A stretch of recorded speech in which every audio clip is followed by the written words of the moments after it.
On November the 27th, 1987, a South African Airways 747 flies from Taiwan back home to South Africa.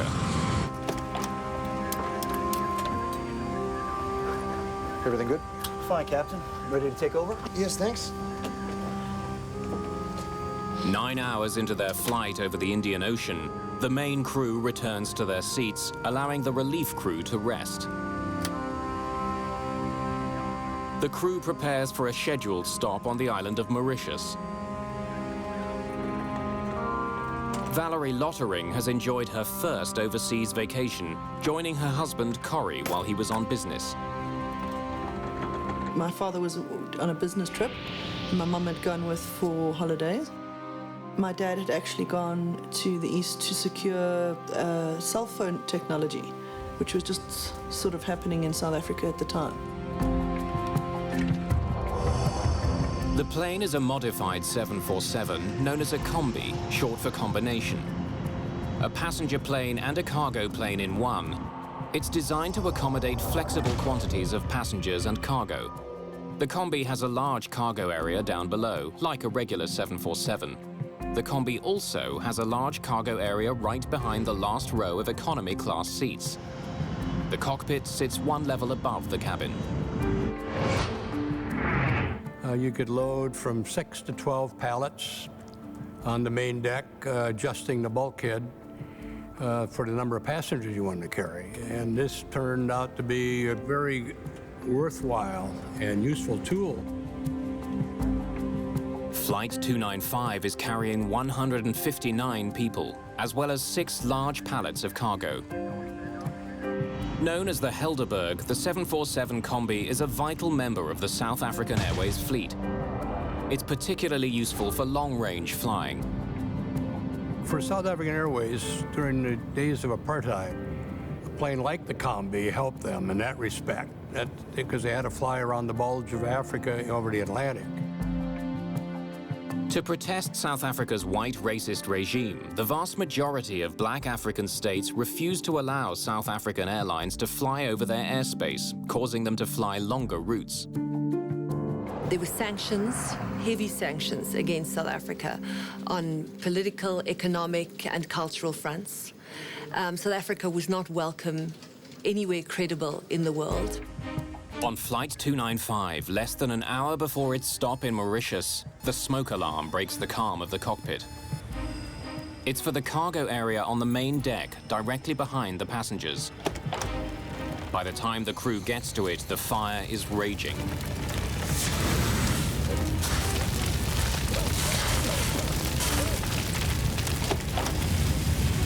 It's bad.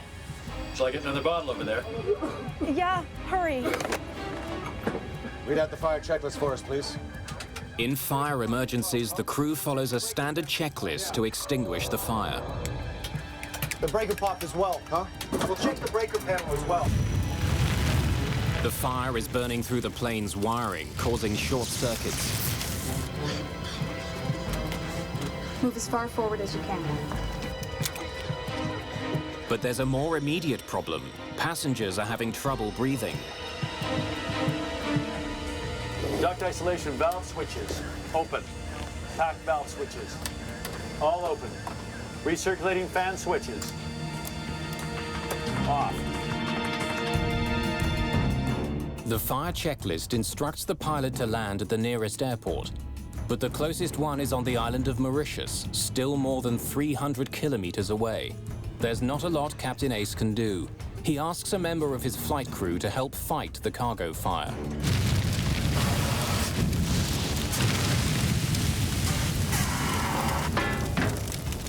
Bring me another bottle. Captain Ace initiates an emergency descent. He calls the airport on the island of Mauritius, which is on good terms with South Africa. It's just before 4 in the morning when Mauritius Air Traffic Control receives the call. Mauritius, Springbok 2905. Springbok 2905, Mauritius, good morning, go ahead. Good morning. We have a smoke problem, and we're doing emergency descent to level 140. Confirm you wish to descend to level 140? Yeah, we've already commenced due to a smoke problem in the airplane. Do you request a full emergency, please? Affirmative. That's Charlie. Charlie. Captain Ace sounds calm, but he has to find a way of getting rid of the smoke on his plane. Whatever's burning in the cargo hold is producing thick, noxious smoke which is pouring into the cabin. It could be deadly to the passengers. Your actual position, please. Say again? Actual position. Captain Ace is losing power to many of his instruments. We've lost a lot of electrics. We haven't got anything on the aircraft now. He's not sure where he is. The airport prepares for an emergency landing, while the crew of the Helderberg follows instructions from another checklist to get rid of the smoke. Supplementary vent fan switch, off. Recirculating fan switches, on. Smoke condition. Hold on, I'll check downstairs. The crew gets more bad news from the cabin. The smoke is getting thicker. It's worse. We can't breathe down here. With the plane approaching an altitude of 4,500 meters, the checklist advises the captain to execute an emergency maneuver that few pilots have ever performed.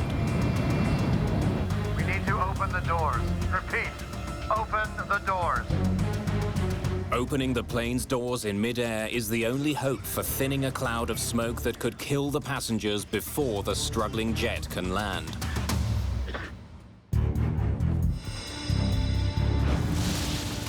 As the cabin of South African Airways Flight 295 fills with smoke, there's only one way to save the passengers from the lethal fumes. Outer flight level 150 for 140. 150 for 140. 150. The captain begins his emergency descent to 4,500 meters so the doors can be opened. At 4,500 meters, passengers can breathe the outside air. At that altitude, the difference in pressure between the air inside and outside the cabin is enough to force the cabin air out quickly, but not dangerously. Now the captain must dramatically reduce his airspeed to 370 kilometers an hour, 200 knots. Any faster and the crew won't be able to open the doors. This is Captain Oye speaking. We're opening 2 of the entry doors to clear smoke from the cabin. Do not panic. You'll be much more comfortable once we complete this procedure. You just crack the door, and this generates a tremendous amount of airflow through the airplane.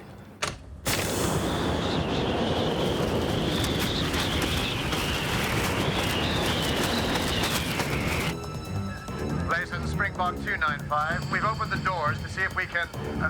we should be okay. Out there! Close the bloody door. Joe, switch up quickly. Then close the hole on your side.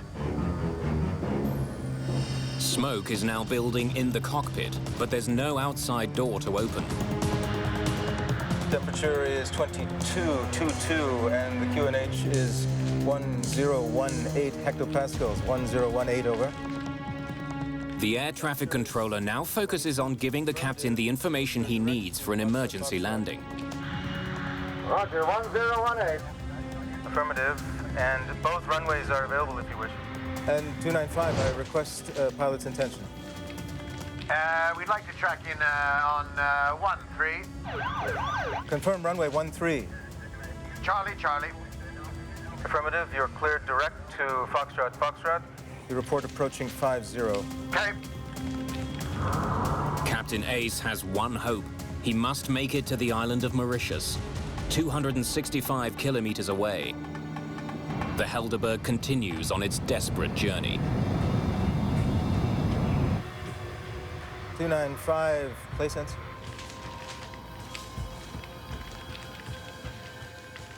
But at 4:08 in the morning, a call by the air traffic controller is not returned. Springbok 295, play sense. Springbok 295, play sense.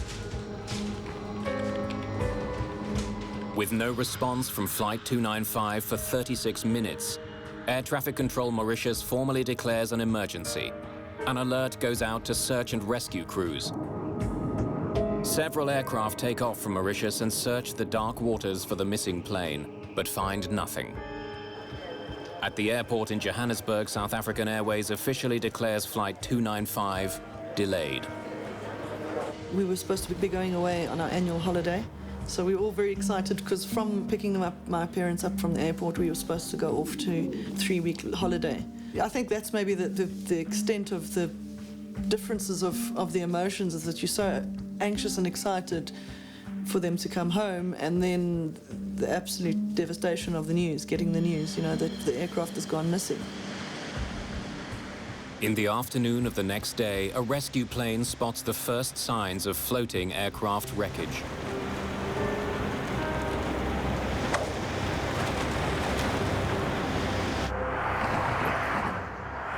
Rennie van Zyl, the head of South Africa's Aviation Safety Board, is assigned to the Helderberg case. A normal investigator will only handle a major accident about once in 20 years in his career.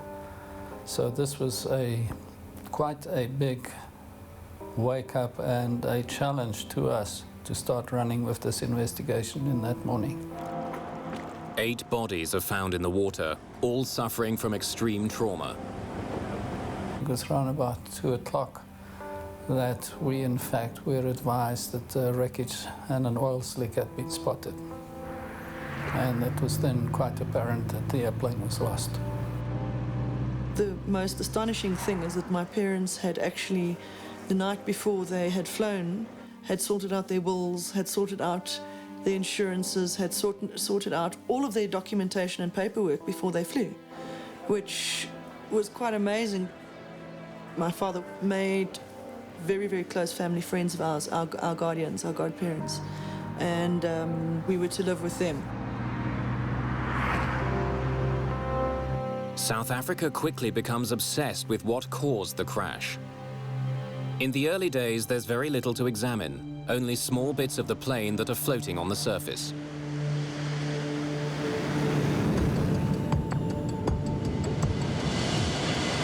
Contained within that debris, Rennie van Zyl's team discovers 3 wristwatches.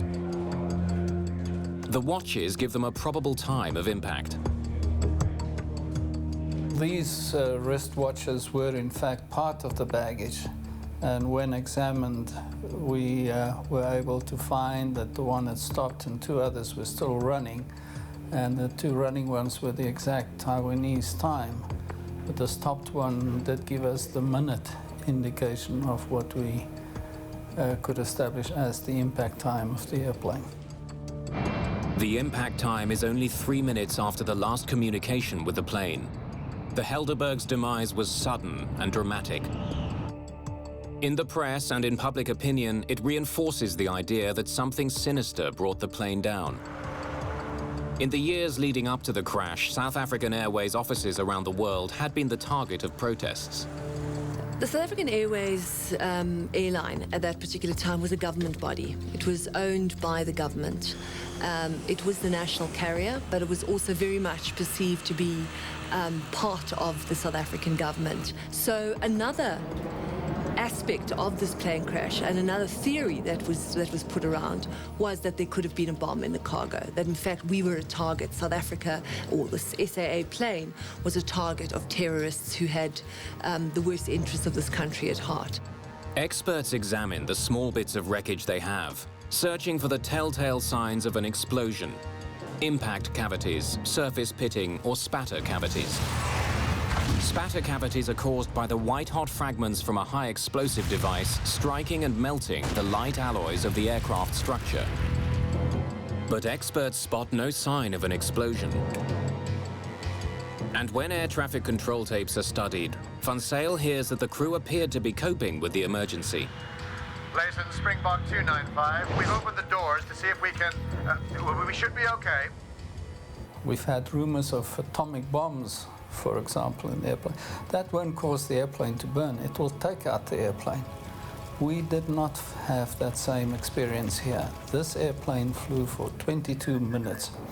It's out of the ordinary circumstances. This was not an explosion that took out the airplane. With just small pieces of the plane to study, investigators are stumped. They don't know what caused the fire or what role it played in the destruction of the plane. The obvious thing to do was to go and try and retrieve the cockpit voice recorder, the flight data recorder, and as much wreckage as we can from the aircraft to establish what really had happened. The problem is, Van Zyl doesn't even know where to find the underwater wreckage. It could be far from the floating debris. No one is sure exactly where the plane crashed. He turns to the United States looking for help. An American salvage company is hired to find the wreckage and black boxes, but time is running out. The boxes have built-in locating devices called pingers, which run on batteries and will eventually run down. A driving factor was that the pinger on the data and voice recorders was transmitting, and it only had a 30-day guaranteed shelf life. If we couldn't get out there in 30 days, the chances were that we wouldn't be able to detect it.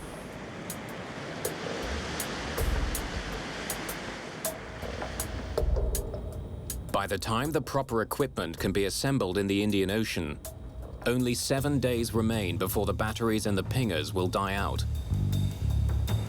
Meanwhile, blood tests are performed on the human remains pulled from the debris field. All show traces of soot in their trachea. It's determined that at least 2 of the passengers died from smoke inhalation.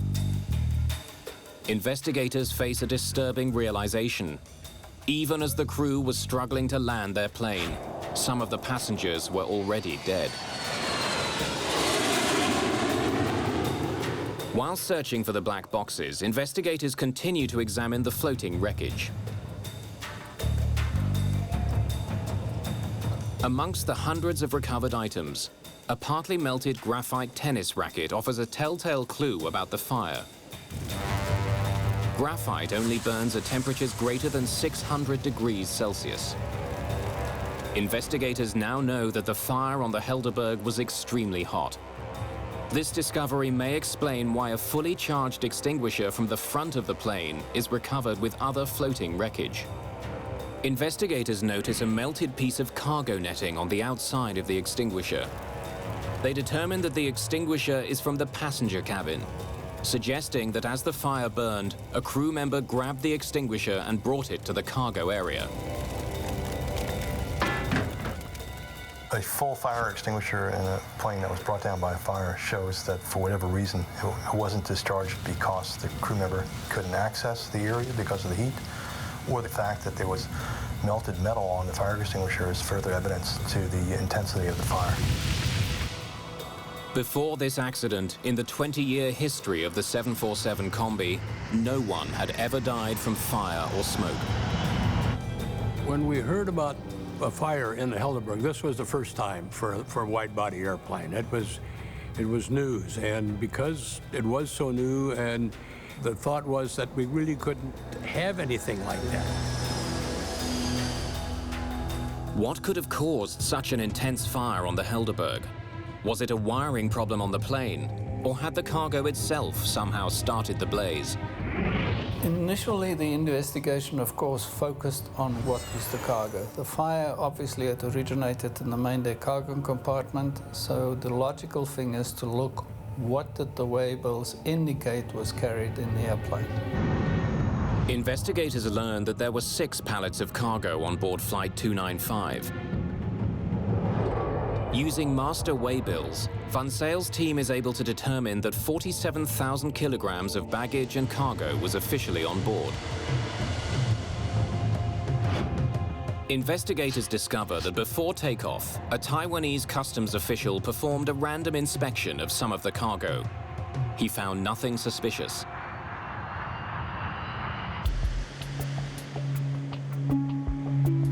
More than ever, investigators need to find the rest of the plane and locate the Helderberg's black boxes. But 30 days after the crash, Van Zyle's team gets some very bad news. There's still no signal detected from the black boxes, and they're still not certain exactly where the majority of the wreckage is. So far, the search has cost $1.5 million, and the team has been unable to locate vital evidence. The Helderberg crash is quickly becoming a test of Van Zyle's abilities and his resolve. The investigation reaches a standstill. Van Zyl has failed to discover the cause of the fire or even find the plane's wreckage. If he keeps looking, it'll cost millions more, and the chances of success are getting increasingly remote. This wasn't just an airplane, this was a Boeing 747. It was the largest airplane of its type. And this was a 747 of South Africa's national airlines. Hundreds of thousands of people who flew the 747 every day at that time were dependent on a satisfactory answer as to whether or not this aircraft was safe and whether or not there were any structural or design deficiencies in the airplane. So the stakes for us were quite large, and the stakes for Mr. Van Zyl as the head of the South African investigation were enormous. It would have been very, very easy for the South African government to say, the water is too deep, it's too far from Mauritius, we cannot investigate this accident.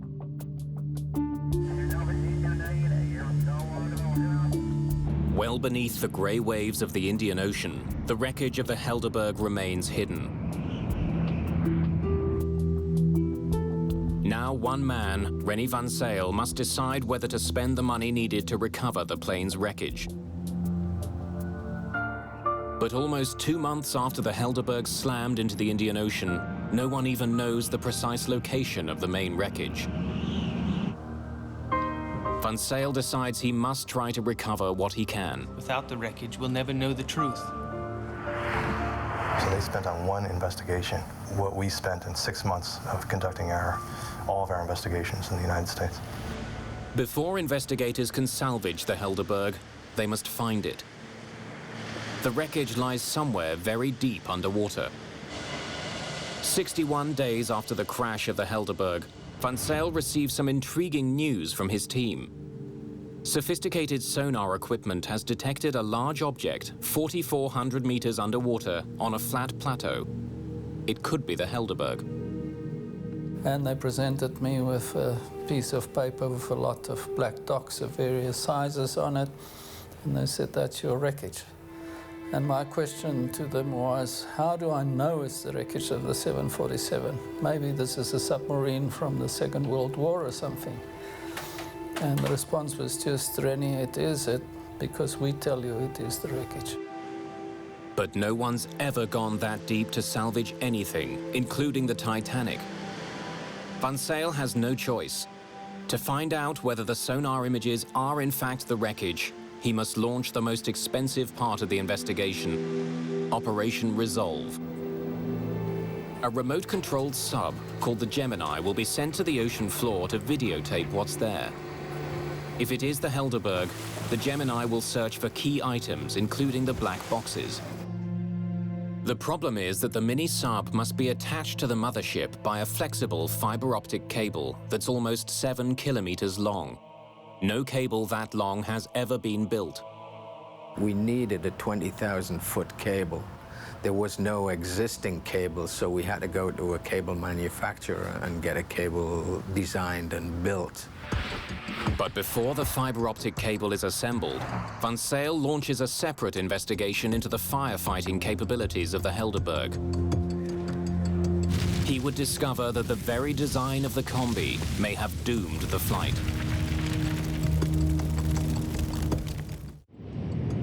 Investigators want to know whether the combi was properly designed to protect the passengers on South African Airways Flight 295 from fire. The smoke should not have entered the combi's cabin. The American team leader in the investigation, Barry Strouch, goes to Boeing's headquarters in Seattle to find out how the combi was tested for certification in fire prevention. Strouch's team learns that to comply with federal regulations, Boeing's fire tests were conducted by setting a bale of tobacco leaves on fire. When a technician enters the cargo area to fight the demonstration fire, no smoke enters the passenger cabin. The smoke remains localized. The fire is quickly extinguished. Well, that was in the test conditions that Boeing used to get the airplane approved. But in the reality, as we saw in this accident, it didn't work that way because you didn't have a nice clean fire with fans blowing the smoke towards the ceiling. You had pallets, you had a fire that would have grown considerably before the smoke was generated, and you had plastic sheeting that would provide fuel to the fire, in addition to all the cardboard and packing materials within the pallets themselves. The combi is designed to prevent smoke from entering the passenger cabin. The air there is kept at a slightly higher pressure than in the cargo area. When the door between the two is opened, the air should flow into the cargo area, keeping the passengers safe.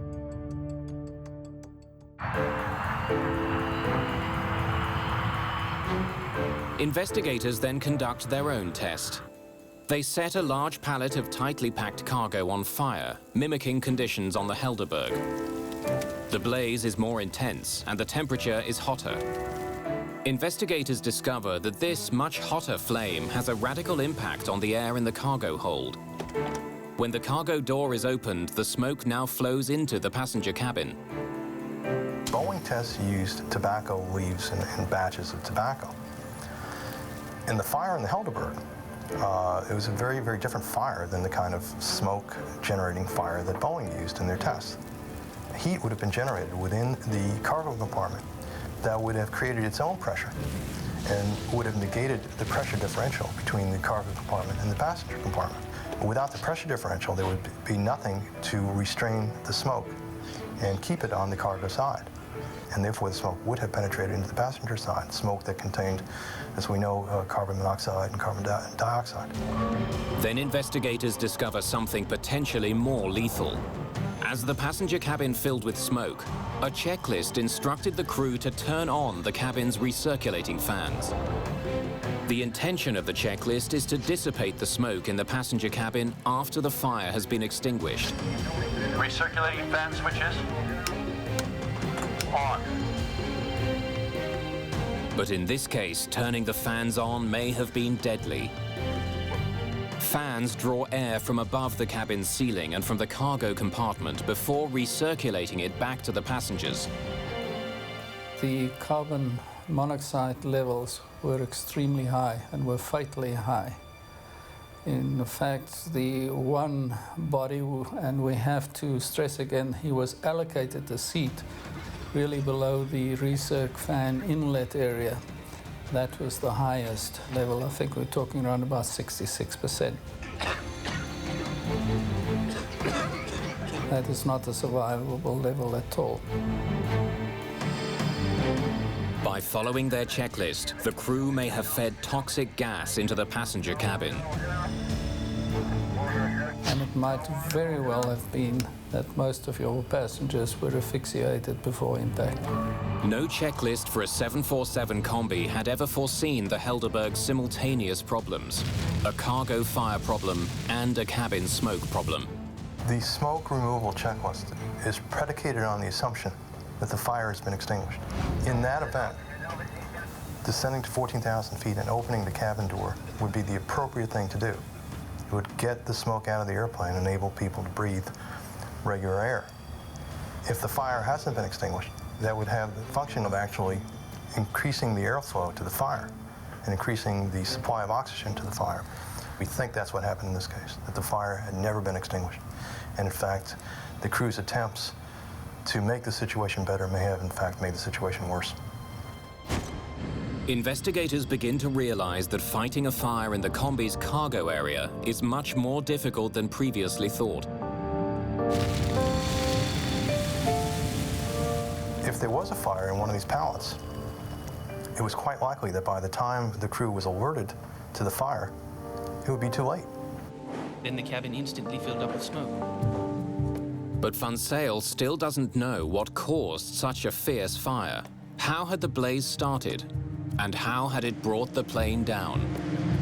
The answers are still deep under the ocean. It takes months to build the fiber optic cable that's long enough for the Gemini to reach the bottom of the sea and to modify the submarine for this mission.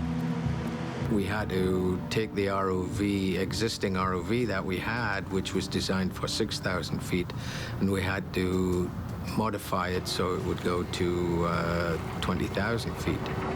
Roy Truman's team had to give the sub thicker walls to withstand the enormous pressure it would encounter and modify its cameras for the extreme depth. On September the 23rd, 1988, the Gemini begins its record-breaking journey. We were hesitant to say that everything would work because we didn't even have time to do sea trials on this, all of this new equipment. The cable allows technicians at the surface to manipulate the Gemini at 4,400 meters. It also carries video signals from that remarkable depth. It's the first time that video images have been recorded from this deep in the Indian Ocean. Marine biologists are fascinated by the discovery of unique new species. Some of the stuff that we saw on the seabed was pretty mind-blowing. Then, 1 year to the day after it disappeared, the Helderberg is found. From a depth of 4,400 meters, the submarine sends back images that could only be the wreckage of South African Airways Flight 295. There would be lots of luggage just strewn all over the seabed. Massive structures, the wings, tail, huge parts of the cabin split open, and you could see all of the ribs and the wiring, the hydraulic piping. I mean, it was incredible just to see everything that went into a machine spread over an area of about 5-6 square miles. It was incredible. Van Zyle's expensive gamble is beginning to pay off. Descending to the Helderberg's wreckage is a triumph for him and his team. But just finding the debris isn't nearly enough. A year after the accident, Van Zyl is still hoping for the improbable, the recovery of the cockpit voice recorder. One of the major aspects we aimed at in Operation Resolve was the recovery of the CVR. We really wanted to know whether the cabin crew reported to the captain that there was an explosion or what was happening at the back. Hundreds of hours of videotape are recorded. It's exhausting work. If you can imagine being on a football field with a flashlight that only illuminates a square foot of the football field, and you're looking for an earring one of the football players lost during the game in the dead of night. That's similar to what it's like when we're on the seabed. Then, at 9 o'clock one morning, something catches the eye of one of the technicians. Go back for a second. We might have passed. At long last, the black box is discovered. There, that's it. That's it right there. Michael, we found it. We found it. That was a very fulfilling moment to know, fine, what we had aimed for, we have achieved, we're getting it. It takes a full 5 hours for the Gemini to bring the black box up from the bottom of the sea.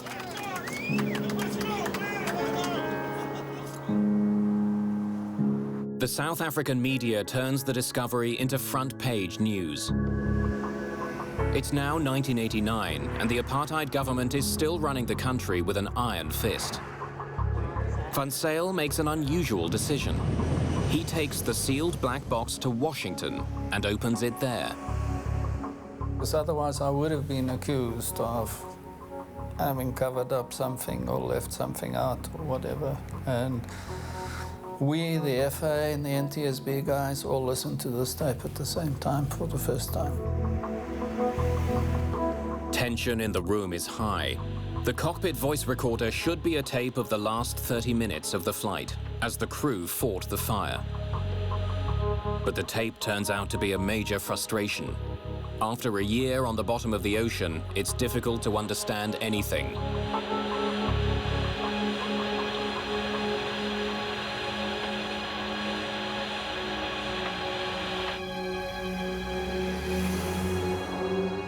It was the worst time of my life, sitting in the playback room at the NTSB facilities, and you watch the time, and there is absolutely no indication of problems on the tape. And I'm watching the clock. At about 25 minutes, I was really getting very, very anxious.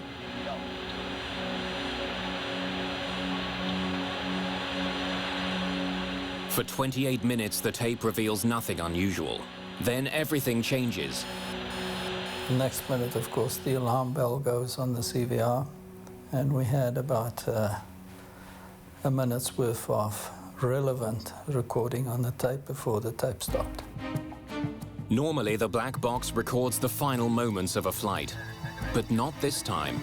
Instead, investigators are able to listen to the start of the accident before the recording mysteriously stops. It's not what Van Zyl was hoping for, but it gives him crucial new insight into the fire. Read out the fire checklist for us, please. 14 seconds after the fire alarm goes off, the plane's circuit breakers start to pop. The breaker popped as well, huh? We'll check the breaker panel as well. Yeah. Investigators estimate that up to 80 circuits were disabled. The wires to the cockpit voice recorder are destroyed only 81 seconds after the fire alarm first goes off.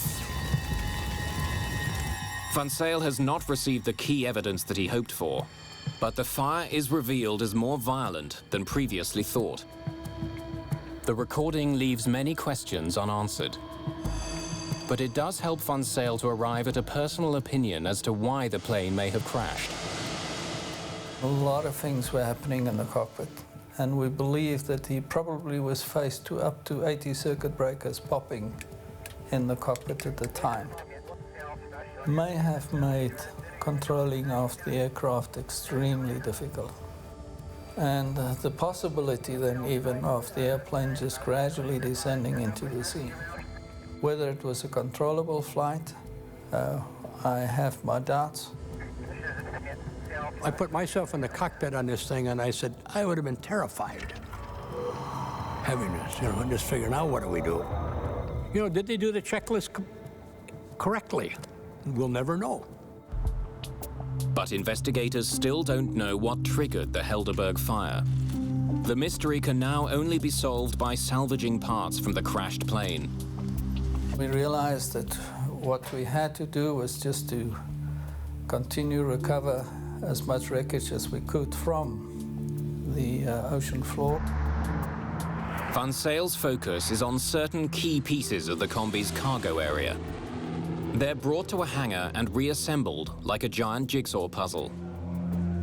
His plan is to reconstruct the section of the cargo area where the fire most likely started. Van Zyl discovers that the cargo area floor is untouched by fire. So we know that the fire never burned lower than 1 meter off the cargo floor. But the walls and ceiling at the front of the cargo area reveal severe fire damage. Van Zyl makes a dramatic discovery. The seat of the fire was on the front right pallet of the cargo. So we were looking at a very localized fire on one pallet. The front right pallet was mostly filled with computers, protected by polystyrene packaging. Investigators suspect that a fire within the pallet came in contact with the polystyrene packing material, producing gases which accumulated near the ceiling. When the gases became hot enough, they ignited into a flash fire that spread throughout the cargo hold. Once smoke penetrated the polyethylene sheets, that fire would have been very, very hot. But even if the packing material had helped spread the blaze, Van Zyl still didn't know why it started. After millions of dollars and more than a year and a half of work, he has to end his investigation. I would have felt a lot better if we had been in a better position to give more factual information to the board to consider. But that was not to be. And we were not going to fabricate. But interest in the wreck of the Helderberg doesn't die. Dark rumors circulate about a possible cause of the fire. It's against this backdrop of a very repressive apartheid government. At that particular time, the first thought, I think, for many, many South Africans was what was on that plane. Was there something in that cargo hold that could have caused that terrible fire? Because planes don't just burst into flames mid-air and crash. Then a South African government chemist makes a startling discovery, which leads to a controversial new theory. A microscopic iron particle on the nylon netting next to the pallet has a unique profile. The airflow patterns on the iron suggest that it traveled at a very high velocity while in a molten state. The discovery could mean that the fire on the Helderberg was not a flash fire triggered by packing materials. This was a different kind of fire. This was a fire that had its own oxygen. If you can imagine something like a sparkler, which has fuel and its own oxygen, it was some kind of material similar to a sparkler that we feel was the cause of the fire. A British fire and explosion analyst examines the exterior skin of the plane above the pallet and comes up with another piece of evidence to support the new theory. The skin on the outside of the plane reached temperatures as high as 300 degrees centigrade. You must remember that it's very difficult to burn through an airplane skin in flight because the tremendous amount of cooling from the airflow on the outside of the skin. Dr. David Klatzo is one of numerous experts who question what caused the fire. It would have involved substances which normally would not have been carried aboard an aircraft, particularly a passenger aircraft. In other words, it could not have been a normal packing material, wood, cardboard, plastic fire. You don't carry the things of that nature which carry their own oxygen, which can produce an accelerated fire, for a number of reasons, one of which they are generally unstable. The second reason is that normal fire extinguishing methods will not put them out. What could start such a fire? The only dangerous goods listed on the cargo manifest are computer batteries. Some believe the Helderberg must have been carrying cargo that wasn't listed. At the time, South Africa was under an international arms embargo. The country was also fighting a war with Angola. South Africa didn't have capacity to do everything itself, and there were times when it had to buy from other countries. SAA was seen as a surrogate cargo carrier, that they could somehow, through its commercial airline use, also bring in substances for the South African government, undercover, under protection, no questions asked. It was not that easy for them to fly a quasi-military airline into different countries and pick up military contraband, which you must remember we were laboring under an arms embargo at the time. The media fuels the flames of suspicion that the government was using passenger jets to secretly import weapons. Armscor is the corporation responsible for supplying the South African forces with munitions. At the time, there was a need to produce a better rocket system, a more efficient rocket system for dealing with the air menace in Angola. And the rocketry systems which are used for those purposes have as their propellant, a major component of the propellant is ammonium perchlorate. And that is what I believe was being carried aboard the Helderberg. But it is not the sort of compound you want on an aircraft when you are flying on that aircraft, because it is unstable, it is susceptible to self-ignition by any kind of vibration and violent movement. The official investigation into the crash does not come to the conclusion that the Helderberg was carrying illegal arms. But the rumors won't go away. And more than 10 years after the crash, the dark theories force a very different South African government to take another look.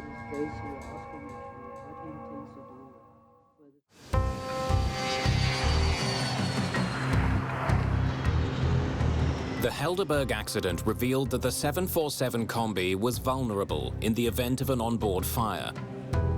South African Airways immediately stops using the 747 combi. American officials take notice. And the FAA went through and developed some new regulations, but for the weight and everything that was going to have to be added in there did not make it an economically feasible. And so essentially after the Helderberg accident, 747 combis were not used anymore.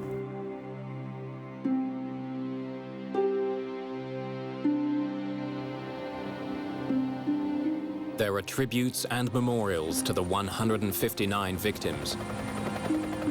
But closure does not come easily for the families. I need an answer for why I was orphaned at 14. And I feel that, as I say, I'm probably touching on hearsay, but there's a lot of evidence that does point to something not being right on that flight, and that the flight was carrying something illicit. 10 years after the Helderberg crash, the new South African government launches a commission to re-examine the accident. The Truth Commission was tasked with basically uncovering the truth about apartheid atrocities, and one of the areas it was tasked to look at was the role of the SAA in sanctions busting during the 80s, and whether or not the Helderberg was a freak accident or not. In 1998, the Truth and Reconciliation Commission makes a controversial conclusion. Namely, that nothing that was listed in the cargo manifest could have caused the fire. And the Truth Commission recommended that there was something untoward about what had happened to the Helderberg. The Truth and Reconciliation Commission exposed the improbabilities of the government version as to what had happened.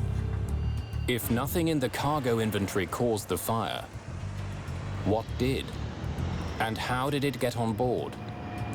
The reality, unfortunately, is unless somebody today comes up and says, yes, I did this, or yes, we were responsible for this, and you can prove them not to be involved in a hoax, that will be possibly the only time in which we will really know what had happened and caused and was the source of ignition of the fire. In its final report, the Commission suggests that the Attorney General's office continue to investigate the accident. But surprisingly, that has never happened. The ANC-led government hasn't pursued that, and of course we have to ask ourselves why. And I think that the answer lies in what many people believe, is that it's just going to be too costly. They don't want to open it for the simple reason that it will be financially disastrous for the airline. Rennie van Zyl devoted years of his life to solving the mystery of the Helderberg. His inability to definitely prove the cause for the fire does not stop him from seeing the benefit of his investigation. I believe that we as a team had done the best that we could under extreme challenging conditions and circumstances. What we had done had never been done before. It was pioneering work. The frustration is we could not establish the source of ignition, and we will probably never know. I believe that those people are still out there that know exactly what happened to that aircraft. I know that their thought processes at the time were our country was at war and they were doing their duty for their country, but I just feel that they should have a heart for the families and bring out that information.